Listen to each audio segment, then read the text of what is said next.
Welcome to Disruptive Successor, a show for next generation leaders in family businesses and entrepreneurs who want to disrupt the status quo and take their existing business to a whole new level. We all know that what got us here isn't going to get us there. This show will provide inspiration, advice, and resources to help you create massive impact. This podcast is sponsored by myself, Jonathan Goldhill, and my company, the Goldhill Group, where we provide coaching for growing companies. I'm Jonathan Goldhill, and my purpose is simple: to guide entrepreneurial leaders in family businesses towards more freedom and fulfillment. I want entrepreneurs to get clarity around the changes that will make them and their businesses more successful so they can experience the same freedom I've enjoyed in my life. Our proven practices challenge business owners to think differently about their business and how they're running it, and quite literally become game changers in our clients' companies. Learn more at thegoldhillgroup.com website, where you can schedule your free strategy session. Hi, it's Jonathan Goldhill, and welcome back to another episode of the Disruptive Successor Show. I am your host, Jonathan Goldhill, the author of the book, Disruptive Successor. And my guest today is very much a disruptive successor.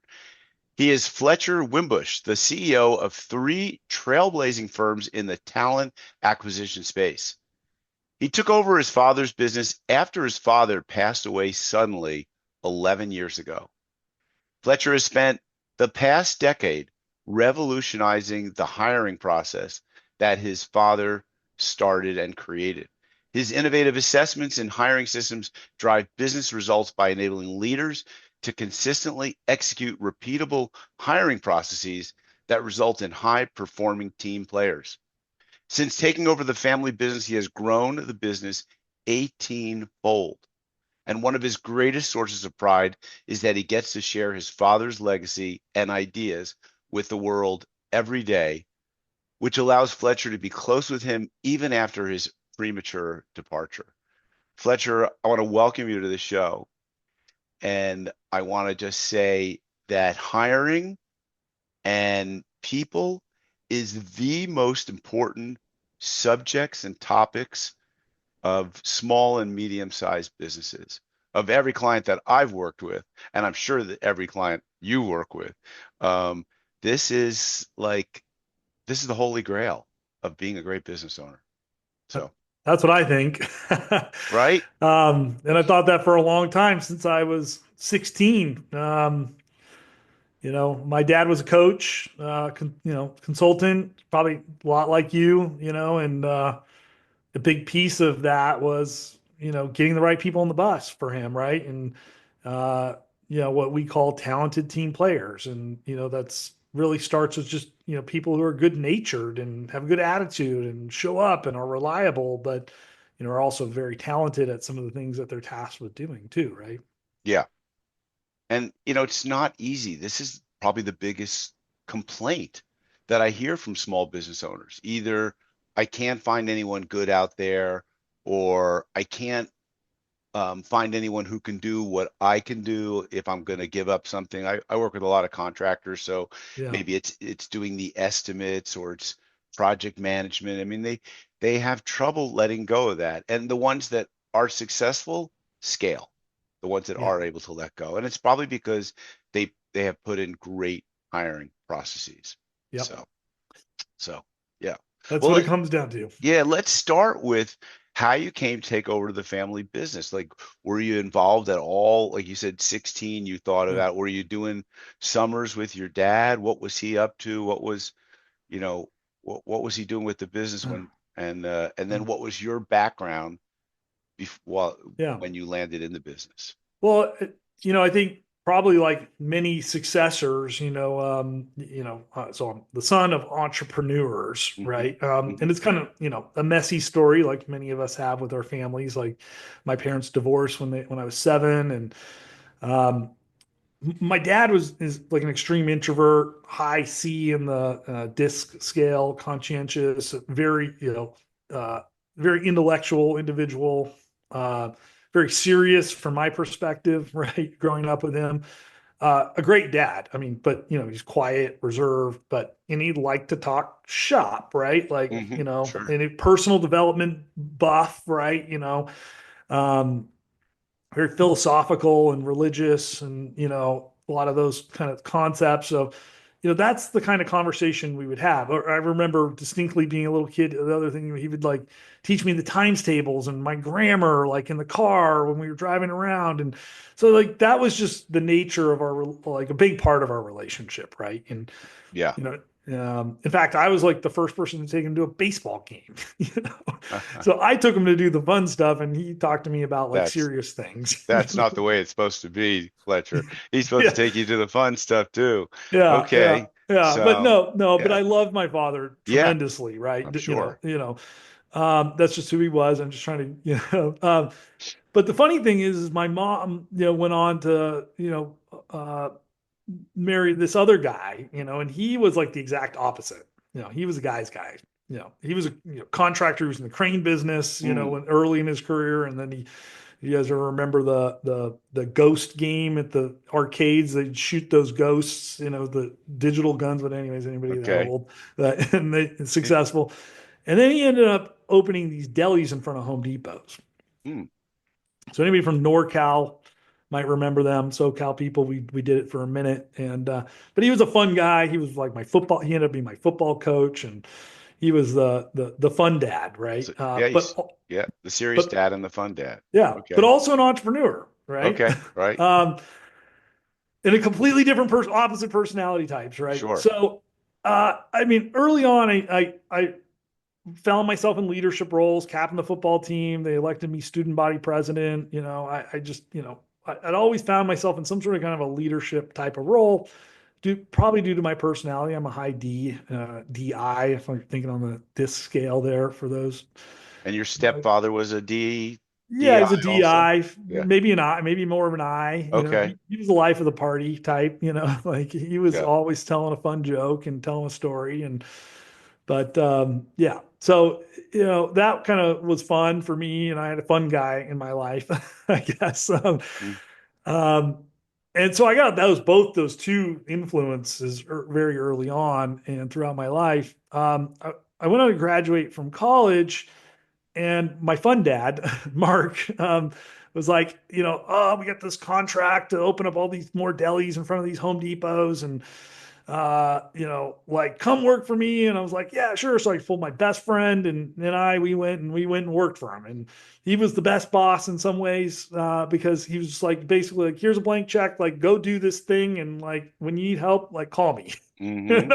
And we Wow. just like went out in the world and figured stuff out, and we broke things, and we were out there building these delis and doing electrical and plumbing work. I never like used a tool in my life prior to that. Uh-huh. I'm somewhat handy, I guess, in the way, but um, and we went out and we opened these delis all throughout the country. Moved to New York. We opened a bunch out there. We sold a lot of them. So it was a big first success at like 26 or 5 years old or something like Mm-hmm. that.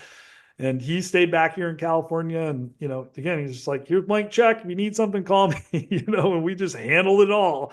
These two kids, and,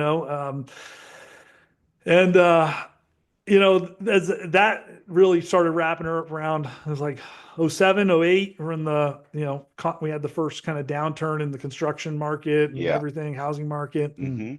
that was not going well. I mean, we had gone well, and then we were not going well, right? It was Oof. bad. I Oof. bought my first house, I got married, I'm like starting to kind of worry, like, how am I going to pay the bills, um, and eventually moved on, and I ended up working for a big, large, family owned business. Now they were very big, 100 business units, probably 300 million in revenue, but chock full of best practices, Mm-hmm. frankly, and also a first generation succession. So father started the business, Jerry was the figurehead, and then his son ultimately came to take over the business. And so I got to kind of see like two opposite ends of the spectrum. And I was a leader there, and I took over one of the worst performing business units and took it to ultimately first. I was sort of like jonesing to do the entrepreneurial thing, and I was talking to my dad, and he'd always told me about these things he was doing, and I'm like, hey, I want to go work for you. I want to go do this. I want to go do this. And he's like, no, no, no, go get real world experience, I guess, Okay. And so we'd been working on a little bit of a succession plan. I'd like created a website for him because he needed help with that. It wasn't quite his thing.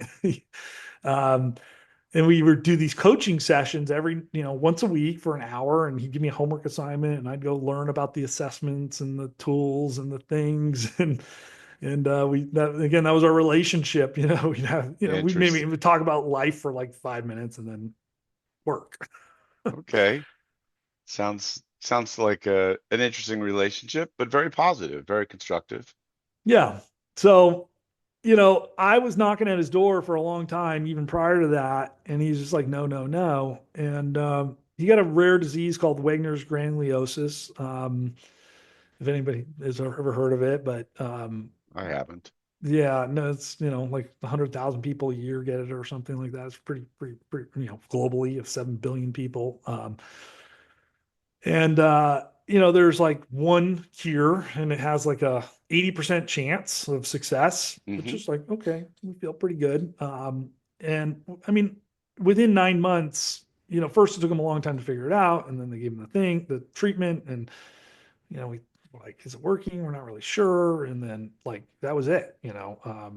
He pretty much, we were in denial. Like, we really didn't have much to prepare, but luckily it prepared me for my whole life for this, and I had a choice. I was very successful in my career. And, and I was very, liked what I was doing for the most part, but I was working for somebody else, and, didn't have those entrepreneurial freedoms, and I didn't get to do what I wanted to do, which was work with my dad. And so I took on I said, I put in my notice, and I gave him like, I don't know, 2 months notice or something. And I helped kind of segue my work, and I, you know, just picked up the pieces. I called every single one of his customers personally to let them know what happened, and said, we're going to keep this going. Are you with me, man?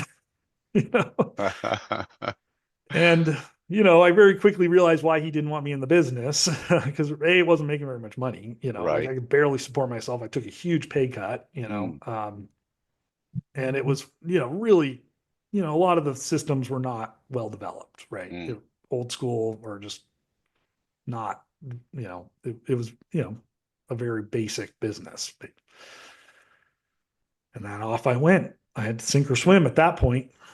And these were basically assessment tools at that point in time. Yeah. Is that mostly what he was selling, or Yeah. was he selling consulting services along with the assessment He was tools? originally, like, he started as a consulting business in Hmm. 1980, and it was Hmm. coaching leaders one on one, right? And then in the 90s, the assessments came along. And then as he wasn't that old, he was like 67. And so he definitely passed prematurely. And like, this guy never like smoked, drank, like, exercise, as healthy as could be. Is like, it's like, of all the people on earth that should be going early, is not him by any Mm. stretch.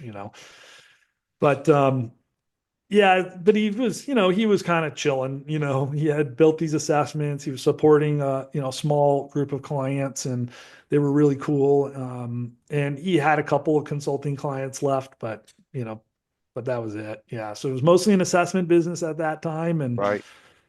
um, that's where the hiring piece comes, really came in. He kind of focused on that, and that's what I liked, about the business. I don't want to do your job, Jonathan. Yeah. I don't have the Understood. attention span.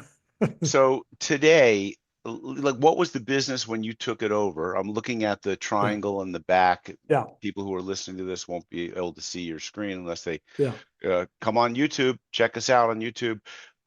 So it's recruitment automation software, Yeah. which is attracting people and assessing them. Yeah. Then one other leg of the stool is fractional talent acquisition, which is retained search and RPO. Refresh my memory what RPO stands for. Recruitment process outsourcing. So Okay, just, so outsourcing your recruitment. yeah. And then the third leg is consulting, Yep. coaching, and executive education. So when you came into the business, his was really just the assessment. Yep. and the recruitment automation software? Not even just the Not e- assessment, just just the the ass- assessment piece. Yeah. wow, So he had like 30 proprietary assessments he created. right? And there's really kind of like a core group of those, which are behavioral based. So some of your kind of personality type stuff. But Mm-hmm. the claim to fame was attitude and integrity. Mm-hmm. We're measuring, or he was measuring attitude and integrity. Is this person going to be a reliable, good team player, ethical, honest, take personal responsibility for their actions type of, attitude? And, that was really the like, if you found somebody who has a good attitude and has good integrity, then you can teach them how to do the job. You can, they're going to be reliable. You can count on them. You can make them into a great team player. And then the other part of it was like a core aptitude. And Mm-hmm. so what I call applied emotional intelligence. Okay. So people maybe taking some emotional intelligence tests. Sure. Usually those are behaviorally based. So they're Mm-hmm. going to ask you questions about preferences or like kind of attitudes towards things. These were actually measured like on know-how, practical, situational judgment style type questions. If you have, an employee who's causing problems, what do you do? A, B, C, D, and choose the best possible answer. Right. And then cognitive ability. So smart people just are better at what they do. Period. Mm-hmm. Mm-hmm. And so have you done a lot to improve upon what he did and then also turn it into a software application type, cloud-based, I assume, Yeah. application? The the software application that we were running early on was like, very primitive. Mm-hmm. So one of the first things I had to do was sort of just get a hold of the business and just figure out how it works, how we're operating, how we like make money and just do things. But a few months, 6 months, a year, kind of really have a grasp on that. And then we begin investing in the software platform, and we do our first version. And I'm on my probably fifth iteration, and really kind of the pinnacle of where we wanted to be after all these years. Fully bootstrapped. I mean, nobody gave me any money. I wasn't making any money for, very much money for a long time, just barely enough to get by probably for the first couple of years. And so it's all fully, self-funded in that sense. And but yeah, as I saw this, is like, hey, there's a need to just really enhance the delivery mechanism for the modern era, for one, but B, so many other things that we could do. And yeah, so that was a big piece of it. And then from an assessment perspective, we brought on Bowling Green State University, who's considered from an IO psychology perspective, top in the world for IO as it relates to talent assessment in particular. IO So, being, industrial occupational psychology. Yeah, okay, gotcha. yeah. Thank you. Um, So it's very statistically driven, basically. mhm. Um, so So Fletcher, there's obviously a lot of competition in the yeah. space that you're in.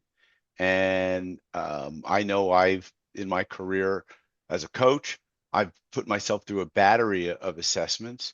I've been using DISC as professionally with my clients, and I put myself through the assessment over the years just to see if Yep. things change. But so the question really is going to be about your competitive differentiation. Yeah. Um, so people talk to me oftentimes about they're using predictive index and they're using Mhm. that as a tool for hiring. And I have a gal that I refer out work to that does talent matchmaking using job benchmarking, using Yeah. the Target Training International's very statistically reliable disc. Some people are talking about Colby and others are talking Mhm. about, I mean, the list can go on.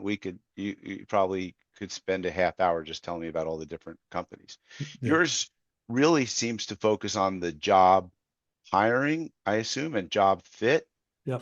But tell me more about how you differentiate yourself and what's that elevator pitch, if you will, if you have Yeah. to go there. Well, I mean, early on, again, being kind of a no name, brand, and even still in this grand scheme of things, relatively no name, and being bootstrapped, and not having figuring it out as we go, really, ultimately. But I learned from Mark, my hot dog stand, concession stand, side of my life is, Mhm. service. And from my father on that side is, really delivering kind of a consultative package of, not only here's a product, but here's kind of set of best practices, and had to lean into that very early on. And, hiring is hard. There are a million things that you got to do in order to get it right. And assessments are amazing.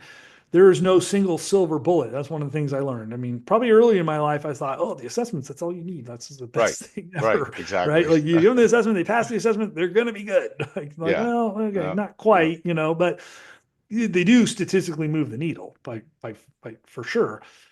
But as I kind of evolved in that, we really began to realize, hey, there are a bunch of different things that you need to do. And that's where the consulting, coaching, executive education piece came in. They just found customers would come to me and say, hey, I got 3 candidates. The assessment says don't hire any of them. And we start just troubleshooting, like, did you, what's their job stability? Did you speak to their references? Tell me about the interview experience. Did you do a working interview with them? Did they try the job? All these different other things that you do. And the funny thing is, they didn't check references. They had no job stability. They didn't, they had a 30-minute interview with the person. Like, they really missed the mark on all the other boats. And it's like, well, of course they didn't, the assessment says they're no good. But, if you don't want to believe the assessment, then you got to do these other things to override it. We just started coaching these people on best hiring practices in Hmm. general. Hmm. And we also realized that they didn't have anybody to choose from. How many candidates did you have? Oh Well, we gosh. had like 10. Well, 10. That's okay. a lot. I know Yeah. people who get like one and they're like, Guy Fogg's a mirror. He's good. Yeah, Um, no, yeah, but literally, for so many years, I've been telling people that it, this is something that my coach talked about. Like it's like deep sea fishing. Go out and bring a whole lot of fish on the deck and throw back the ones that are too small or don't fit or aren't yeah, right or you know, be choosy. Like, yeah, and you only get to do that if you've got a great recruitment mechanism in place. yeah. And you only get to recruit a lot of people if you have a great company. So now we're back to a whole different conversation, which is what are you doing to make your business really attractive as an employer. Yeah. So, And that uh, and that's the first step in the fact-driven hiring system that we developed over those years, right? The fundamentals, yep, first is, what is your employer value proposition, yep, right? And which is all those things that you talked about. And it's mm, everything that you do with your clients in terms of helping them create mission, vision, core values, and a good culture within an right, organization, right, right? And then yep, that turns into stories that you can tell both in all of your recruitment marketing content. So when hmm, you put an ad on Indeed, it's a recruitment marketing piece. Please yes, don't post a job description. Please don't do that. Please don't steal it from somebody else either, by the way. right, These are the two most common things I see people do, right? They just go yes, copy their competitors and make a few changes and blah, or they take a really boring, stale job description, which you need, by the way, but yes. it does not belong on a job board. Not a marketing piece, Yeah, really. It's like an exactly. operational piece. Yeah. And it is part of the foundational piece, but it's really understanding what problem this person solves, how success is measured, and the activities that will drive those. So you can think about that in OKRs and KPIs if you Yep, want, I right? do. Would be a good way to think about it. And it's a job, really effectively a job analysis in order to write a job description. So it's Hmm. going through a process of asking yourself these questions or asking the person in the job these questions even better, or multiple parties, like a 360, like person in the job, their supervisors, and then the leader's perspective on the job, right? And so I think a lot of people skip those steps. And so again, that's where the sort of the coaching, the consulting, the consulting piece came in. I don't coach like you coach people, but we teach them best recruitment and hiring practices. And then we did that with a bunch of clients. And then one day one of them said, well, this is all great, but I have more money than time. And, or, my time is better spent and my money is better spent, outsourcing this to somebody like you, so I can go sell and do other things that I'd rather do that are more meaningful in my business, lead my business, and effectively delegate. And that's how we got our first, fractional talent acquisition client, and that was like in the first 9 months of the business. And I needed the money, and I said, "Well, okay, I'll do it." But I hate recruiters, frankly, and we're going to do this differently. Like, we're gonna team up on this. We're gonna partner on this, and we worked with them for a long time. Until they sold the business. Yeah.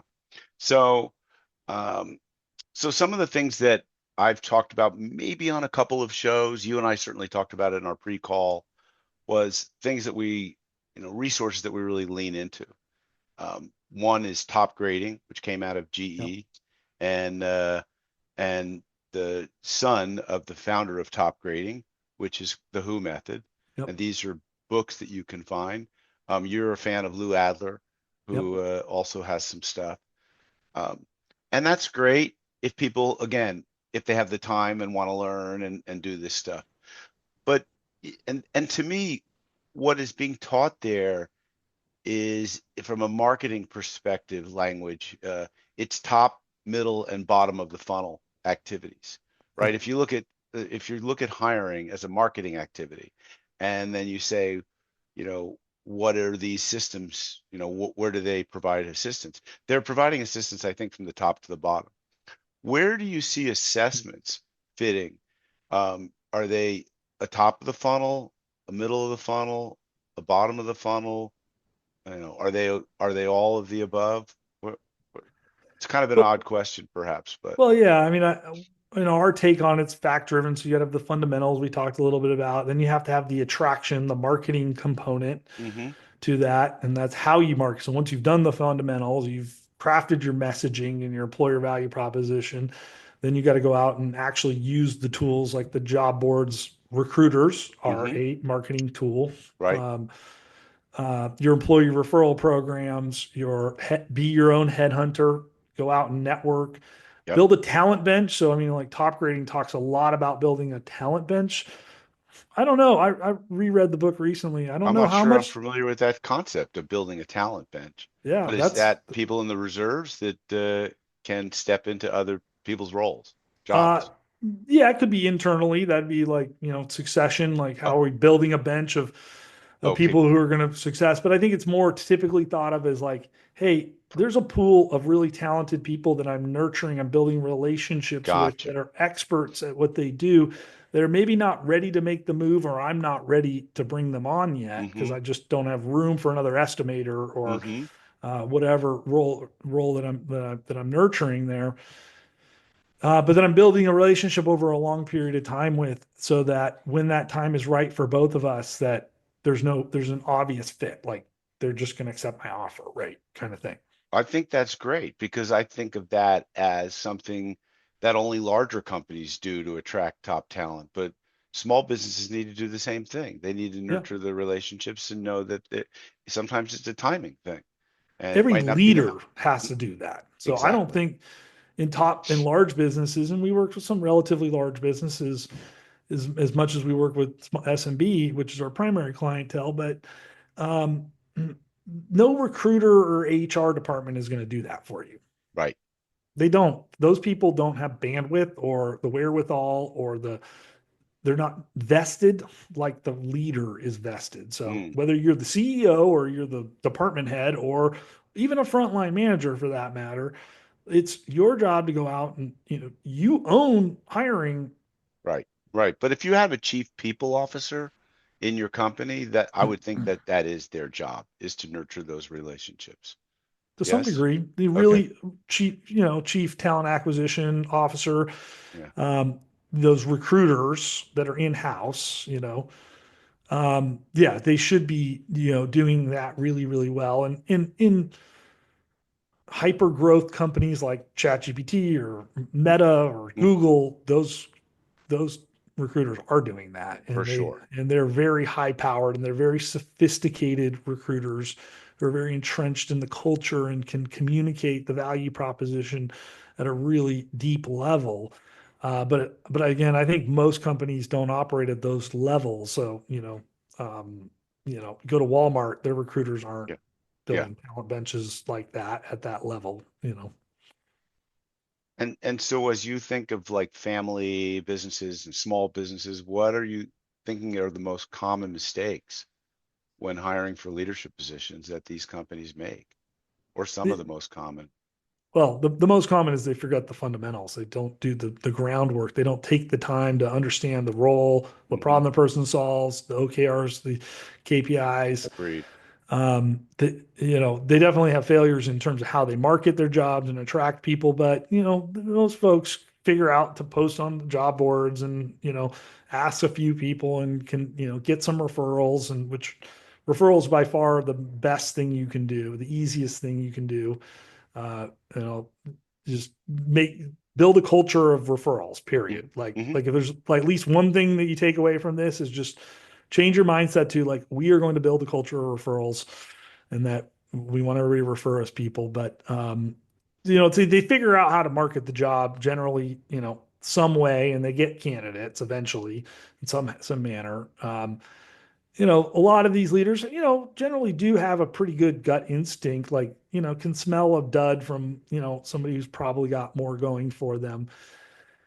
And but they definitely need help in terms of making better decisions along the way, more structured, data-driven decisions. Yeah.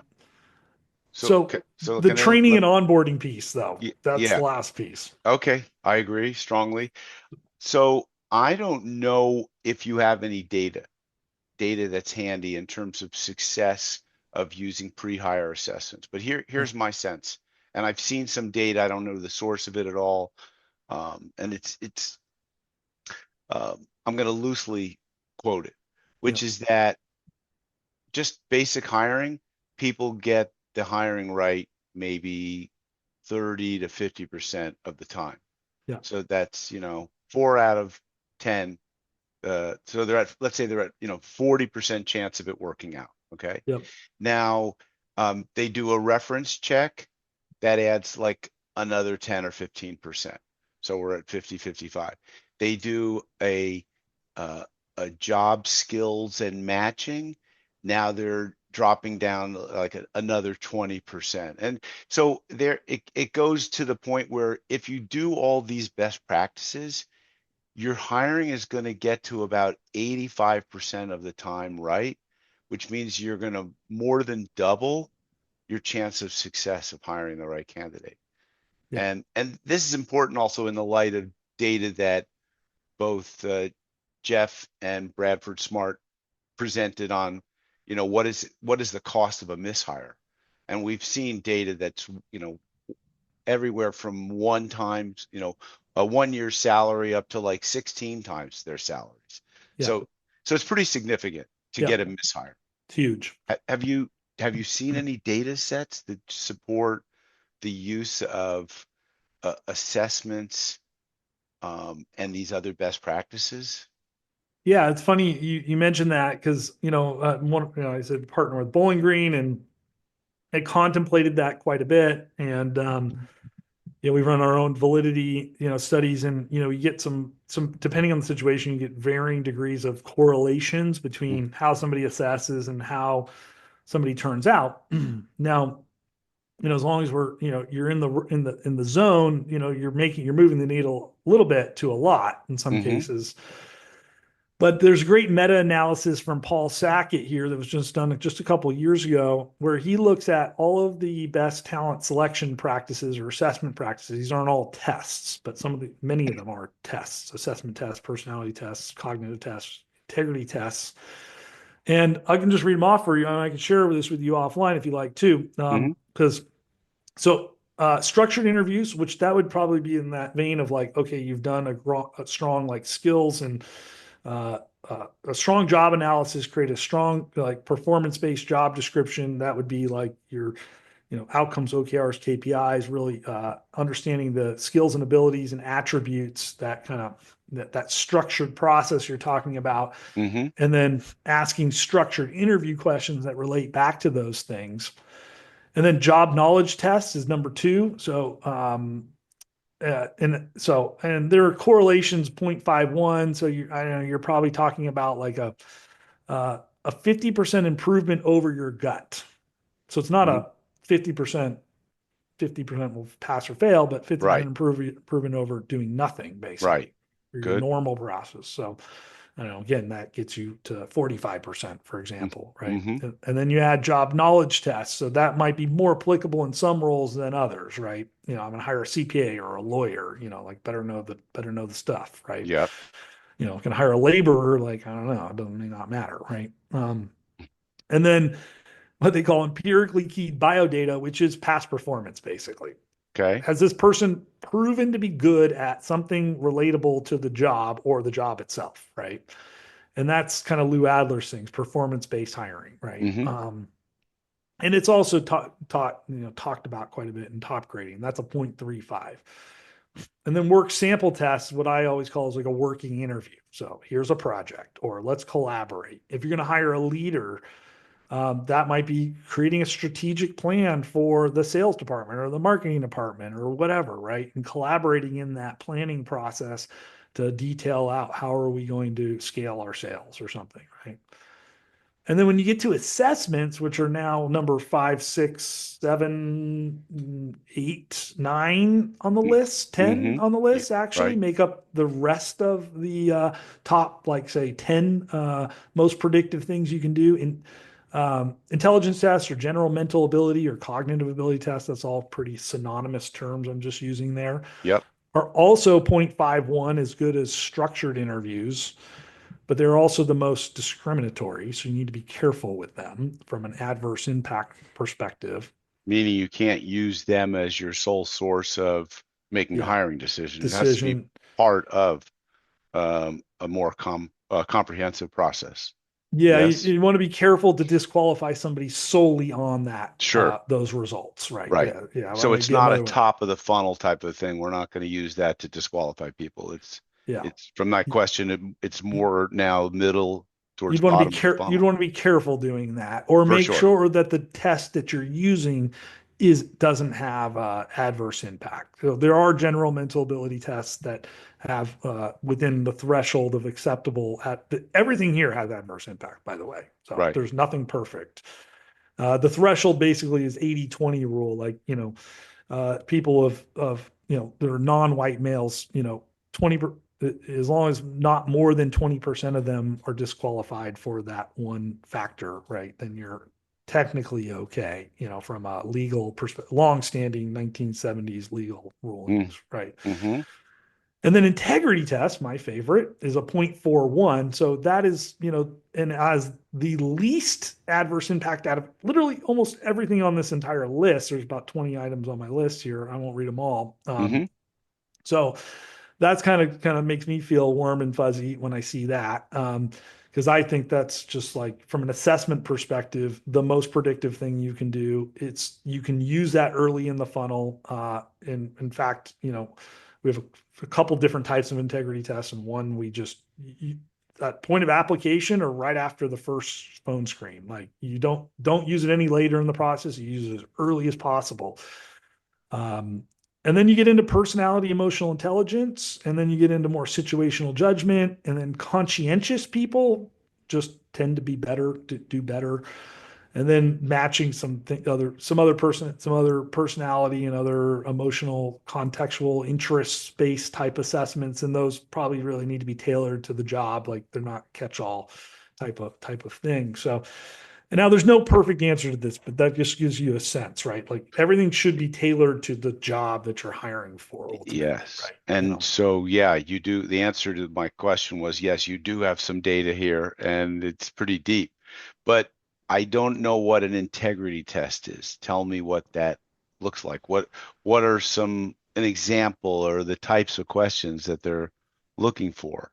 Because integrity is a word I never allow any of my clients to have that as one of their core company values because integrity as a behavior is overused and people have very different definitions Yeah. of what integrity is. So I'm curious, what like, Yeah, you better define it. If you're going to yeah, use the word, just like any core value, I think it's like, what do you mean by motivation, right? right, I mean, right, exactly. I agree 100%, right? Well, there's a lot of different shapes and sizes, right? Hmm. So, I mean, our two core ones, one is integrity first, and it's a big legacy product, has been out there for a long time, but that one's like pretty basic. Like, do you do drugs? Do you Mm, steal? Mm.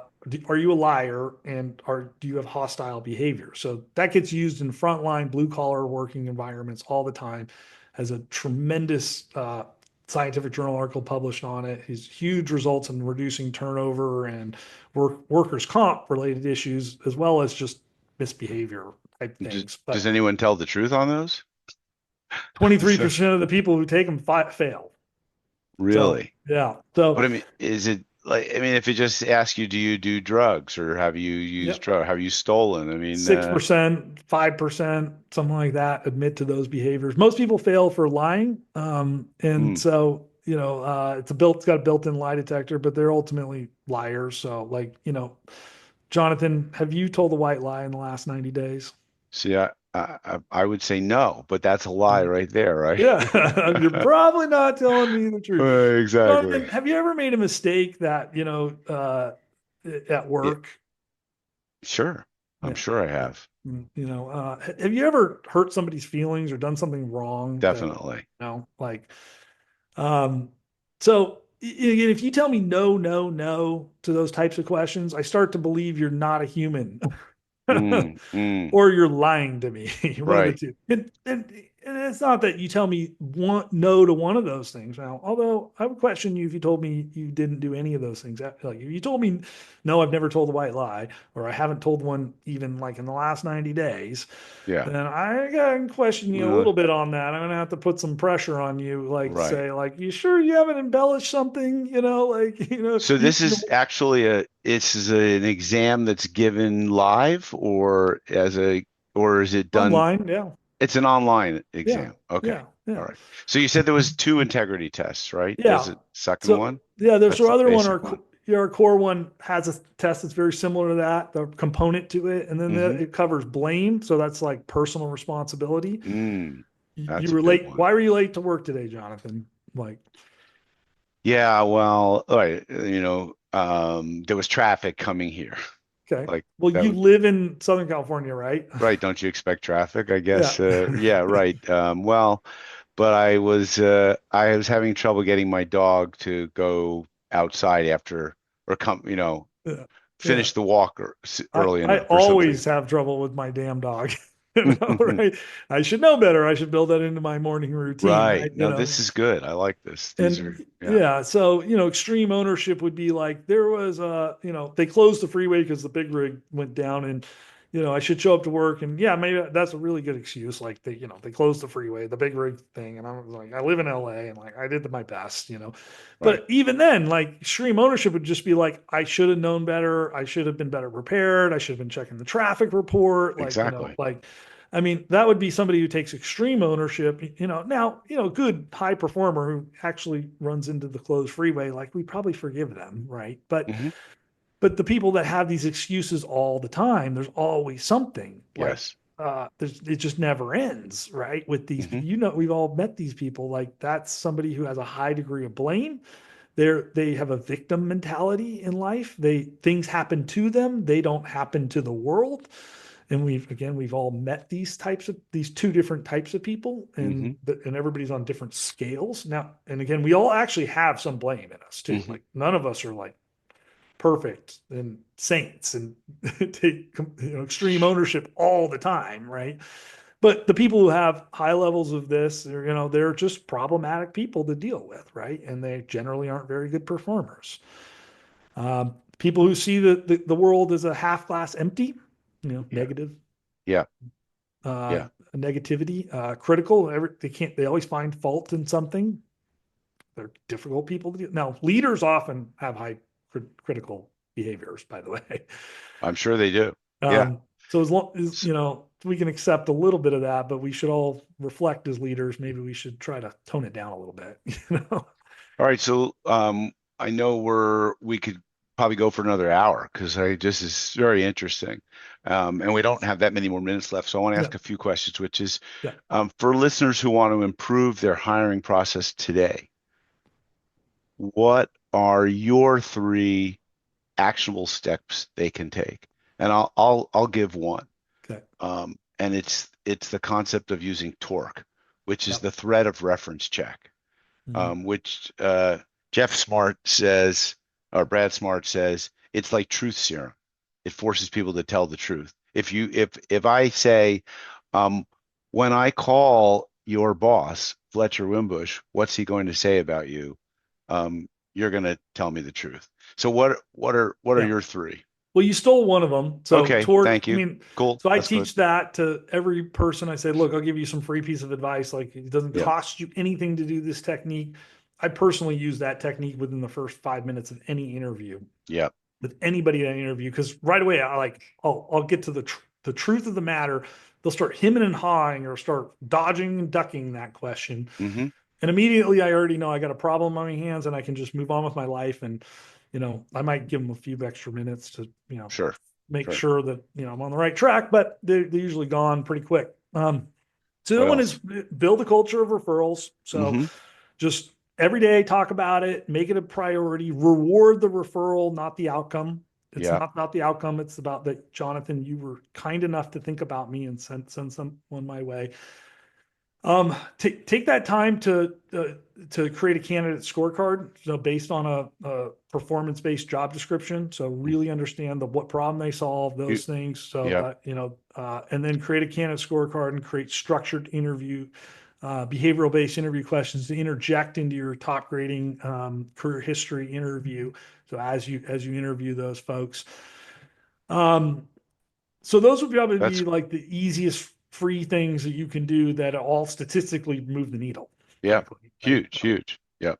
And All then right. don't forget to train and onboard. Oh gosh, I know, So right? that's another big mistake, right?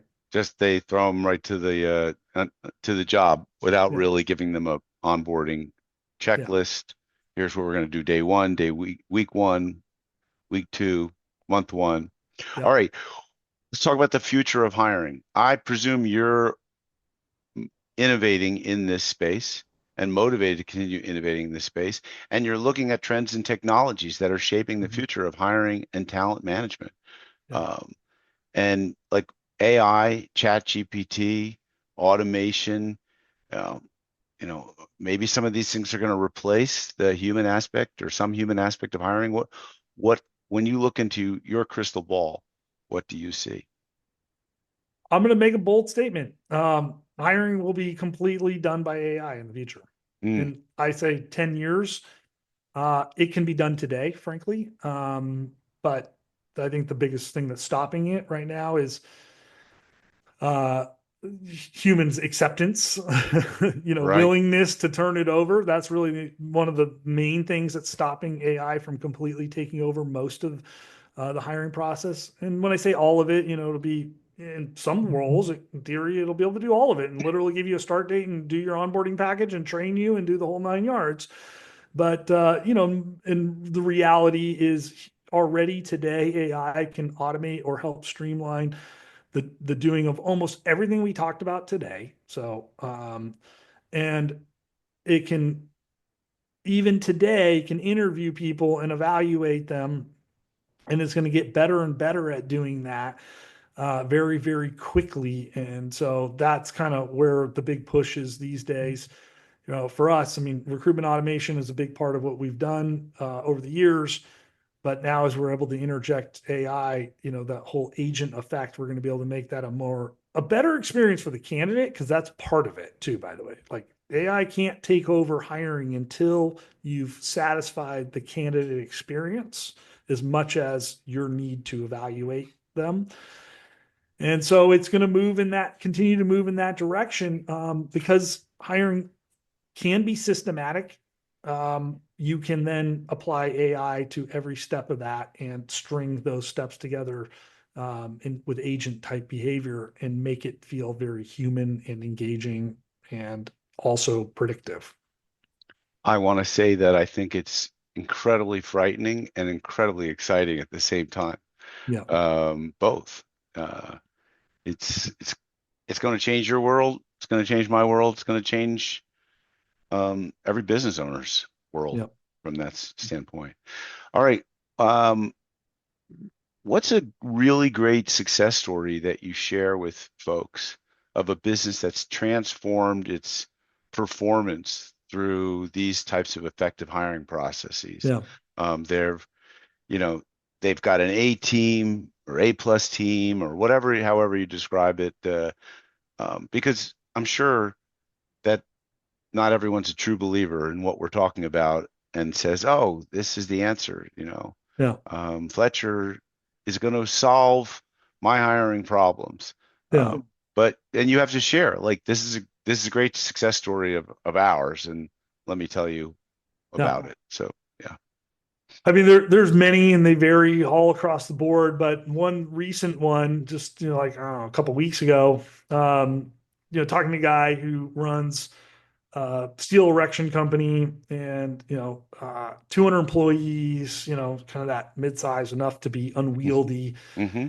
And, has a large population of sort of trade and labor type. And, you know, in his initial perception of the world was turnover with the trades and the blue collar and the laborers is what it is. It's just, there's no solving that problem. We just accept that as is. Mm-hmm.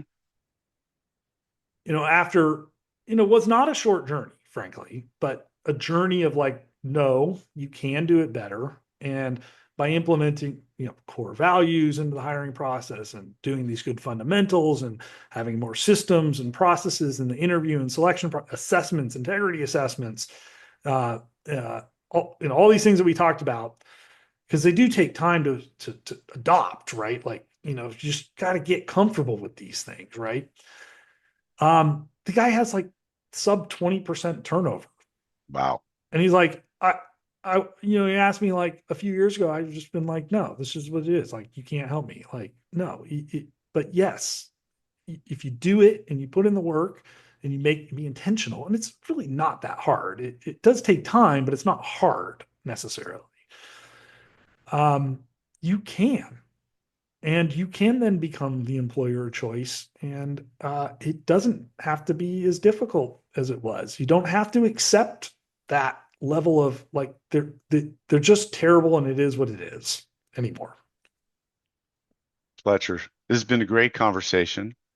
Um, if people want to reach you, they can reach out. The company is called The Hire Talent. That's HIRE. Um, is there a best way for them to learn more? Is it to go to your website? Is it Yeah. to So you could, contact email? yeah, I'm easy. I mean, my name's here. I was blessed with a very unique name. So Fletcher Right. Wimbush. You can Google me. I'll come up on the first 10 pages. I bet. Connect with me on LinkedIn is a great place.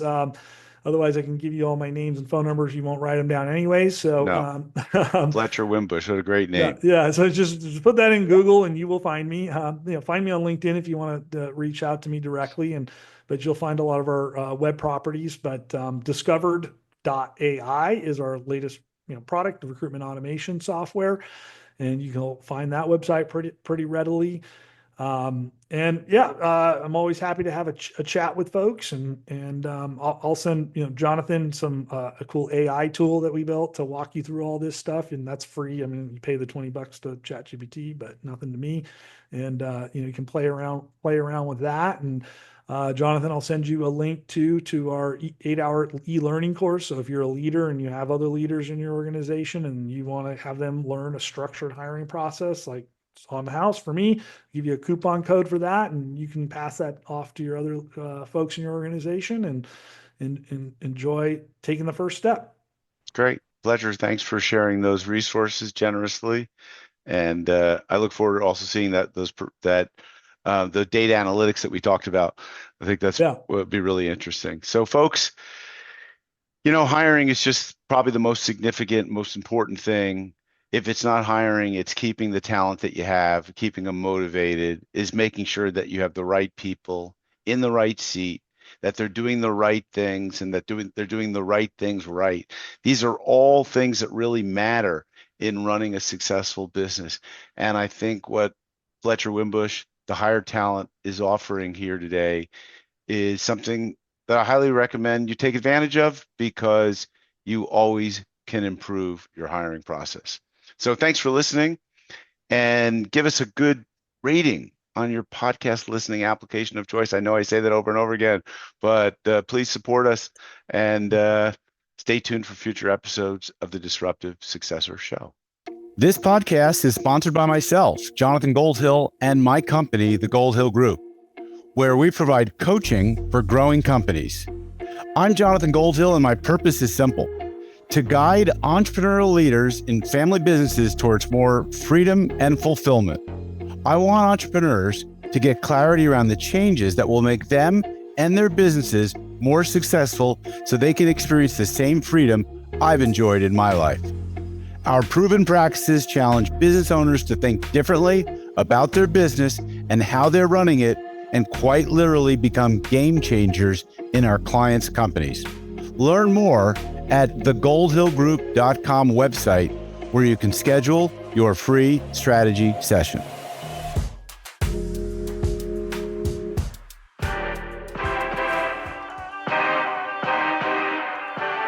Thank you for joining us on the Disruptive Successor podcast.